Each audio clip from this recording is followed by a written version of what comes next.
ஐபாக்ஸ் நேயர்களுக்கு வணக்கம். நம்ம கடந்த பல எபிசோட்ஸாக கிரகங்களே கோவில்களாய் பற்றி நிறைய வீடியோக்களை பார்த்துட்டு வரோம். அதில் ஒரு சின்ன சேஞ்ச்.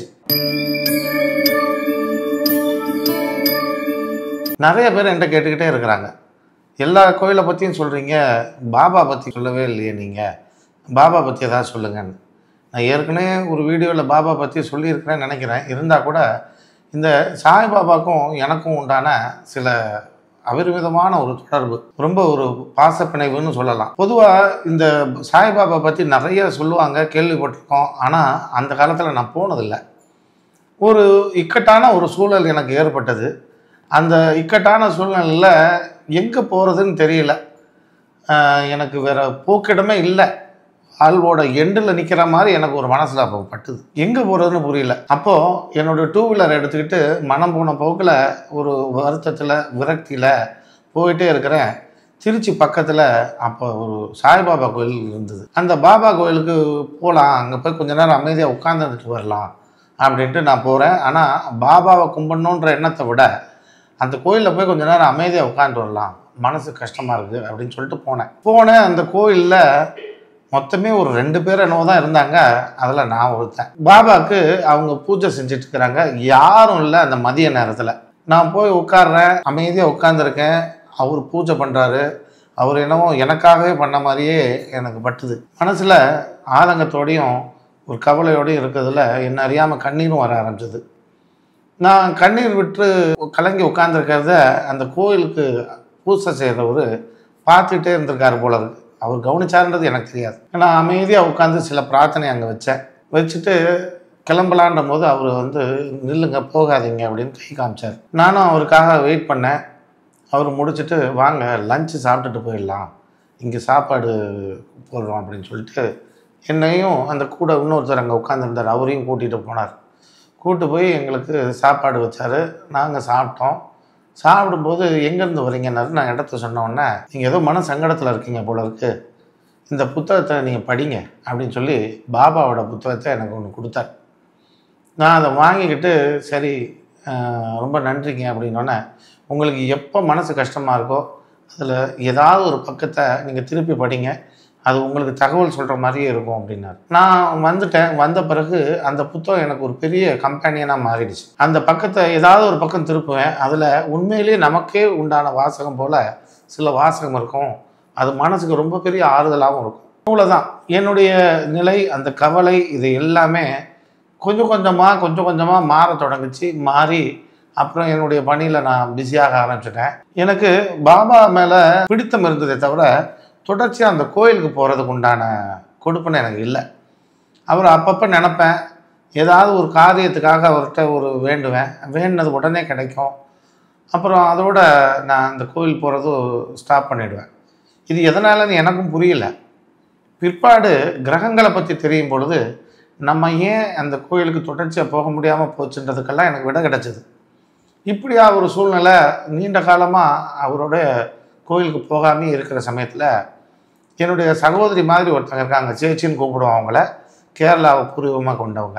அவங்க வீட்டில் பாபா காட்சி கொடுக்குறாருன்னு அவங்க அப்பப்போ என்கிட்ட ஃபோனில் சொல்லுவாங்க. எனக்கு அதை நம்ப முடியாது, நம்பாமல் இருக்கவும் முடியாது. ஏன்னா சொல்கிறது எனக்கு ரொம்ப நம்பிக்கைக்குரியவங்க. இப்படியே நான் ஒவ்வொரு காலம் பார்க்கும்போது திடீர்னு ஃபோட்டோ எடுத்து அனுப்புனாங்க. பார்த்தா அந்த செவுத்தில் பாபாவோட உருவம் அப்படியே ஈரங்காத்த மாதிரி ஒரு உருவம் நிற்கிது. பார்த்து நல்லா தெரியுது, சின்ன குழந்தை கூட தெரியும் அது பாபா உருவம்னு. எனக்கு யாரோ ஒருத்தவங்க உட்காந்து படம் வரைஞ்ச மாதிரி வரைஞ்சி நமக்கு அனுப்பியிருக்காங்களான்ற மாதிரி டவுட். அப்படி ஒரு துல்லியமான ஒரு படம். இப்படியா இது உங்கள் வீட்டில் உருவாச்சா, சரி சேச்சி அப்படின்ட்டேன். இதில் என்ன பெரிய விஷயம்னா, அவங்களுடைய கணவர் இருக்கிறாரு, அவர் கிட்டத்தட்ட ஒரு நாத்திகர். இறைவனை அவர் பெருசாக கையெடுத்து கும்பிட மாட்டார், தேவைன்னா தான் போவார் அவர். மற்றபடி எப்பவும் அவர் அதில் ஒரு நாட்டம் இல்லாதவர். அவர் மனைவிக்காக பாபா வழிபடுறதுக்கெல்லாம் அலோவ் பண்ணிகிட்டு இருந்தார். அவரே என்கிட்ட ஒரு நாள் ஆச்சரியமாக சொன்னார், எப்பா இது போல் ஒளி ஒன்று படுது, ஒளினா சூரிய ஒளி ஒரு இடத்துல படுது, அந்த இடத்துல ஒளி வர்றதுக்கு வாய்ப்பே இல்லை. அதாவது சூரியன் அடிக்கிறதுக்கு எதிர் திசையில் தானே ஒளி விழும். ஆனால் இது சூரியன் உதிக்கிற திசை பக்கமாக செவுத்தில் மேலே இருக்குது, வாசப்படிக்கு மேலே, வீட்டுக்கு உள் பக்கத்தில். அங்கே வெளிச்சம் வர்றதுக்கு ரிஃப்ளெக்ட் ஆகிறதுக்கு எந்த வழியும் இல்லை. அதை வீடியோவாக எடுத்து அனுப்புகிறாரு அவர். பார்த்தா அதில் பாபா உருவம் தெரிஞ்சுது. எனக்கு ஆச்சரியம். அவரே அந்த வீடியோலேயே பேசுகிறாரு. பாரு, இது எதுவும் நிழல் இல்லை, வெயில் இல்லை, எங்கேயுமே இதோட ரிஃப்ளெக்ஷன் இல்லை, ஆனால் இங்கே ஒரு உருவம் தெரியுது பார் அப்படின்னு காமிச்சார். எனக்கு ஆச்சரியம்.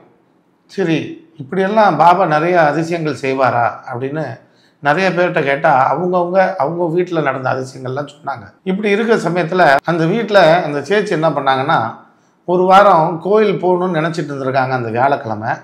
ஆனால் உடம்பு முடியல அவங்களுக்கு, அதனால் வீட்டிலே இருந்துட்டாங்க. அப்புறம் சாயந்தரமாக அவங்க ரொம்ப மனசு கவலையில் கோயிலுக்கு வர முடியாமல் போச்சே, சரி வீட்டில் இருக்க பாபாக்காவது பூ வைக்கலாம் அப்படின்னு சொல்லிட்டு கதவை திறந்துருக்காங்க.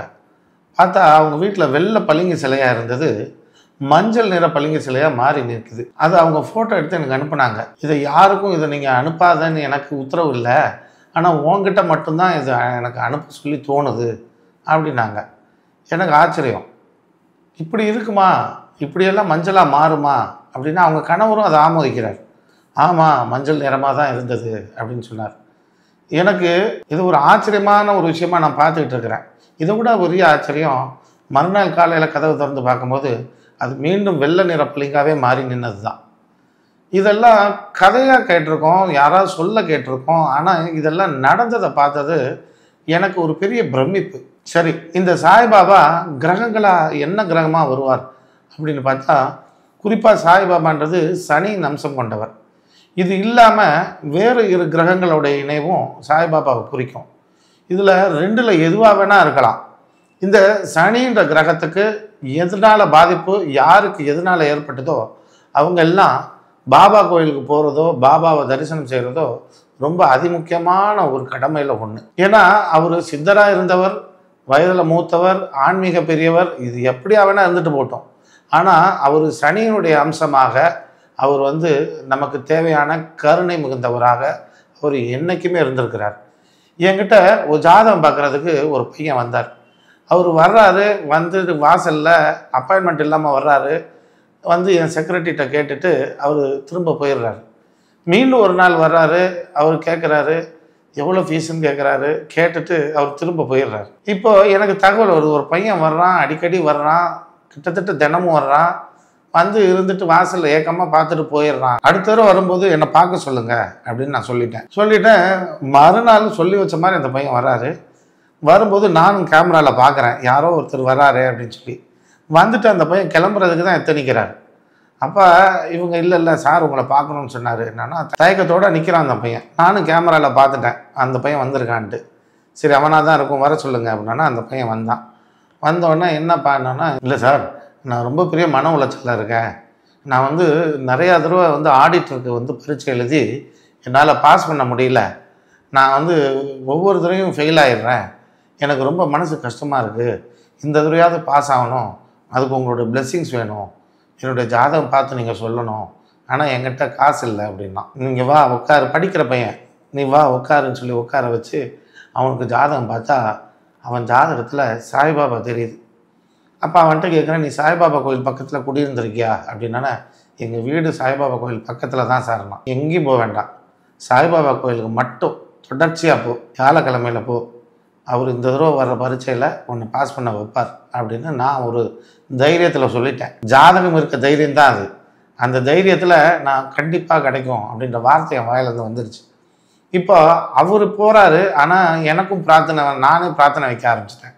இந்த பையன் எப்படியாவது பாஸ் ஆகிடணும், ஆனால் சரியான கிரகம் தான் அந்த கோயிலில் காமிச்சிருக்கு, எப்படியாவது பாஸ் ஆகிடணும்னு நானும் இறைவனை பிரார்த்தனை பண்ண ஆரம்பிச்சிட்டேன். இந்த பரீட்சை நடந்துருச்சு, அந்த ரிசல்ட் வரப்போகுது. இவங்க வீட்டில் தற்செயலாக அவங்க அம்மா அப்பா எல்லாம் ஷிரடி சாய்பாபா கோயிலுக்கு போகலாம் அப்படின்னு முடிவெடுத்திருக்காங்க. முடிவெடுத்து இவங்க அந்த ஊருக்கு போய் இறங்குறாங்க. இறங்குறப்ப ஒரு நியூஸ் வருது, இன்றைக்கி ரிசல்ட் வெளியே வருது அப்படின்னு. எப்போது இவங்க சாய்பாபா பண்ண மிதித்த அன்னைக்கு அவங்களுக்கு தகவல் வருது, இன்றைக்கி ரிசல்ட் வரப்போகுது அப்படின்னு. ரிசல்ட் வருதுன்னொன்னே இந்த பையன் ரொம்ப க்யூரியாசிட்டி எடுத்து அதை ஓப்பன் பண்ணி பாஸ் ஆகிட்டோமா என்னான்னு பார்க்குறான்.